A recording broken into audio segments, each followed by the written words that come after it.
તો એ subconscious mind તો ચાલુ જ હોય. વિજ્ઞાન કહે છે માઇન્ડ નંબર 2, સબકોન્શિયસ માઇન્ડ ચાલુ. એ તો સોલ્યુશન શોધવામાં કોન્સ્ટન્ટ કામ કરતું હોય.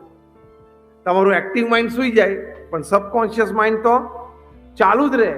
એ કોન્સ્ટન્ટ ગૂગલની જેમ સર્ચ ચાલુ જ રાખે કે પેલો જે પ્રશ્ન છે ને એનું સમાધાન શું.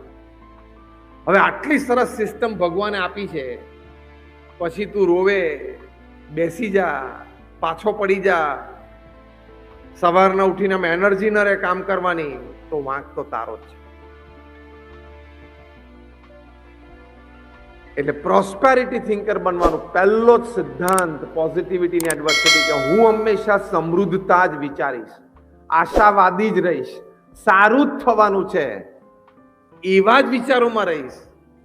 ક્યારેય પોવર્ટી થિંકર નહીં બનવું, ખોટું થશે, શું થશે, હાઈ હોય, કશું જ નહીં કરવાનું.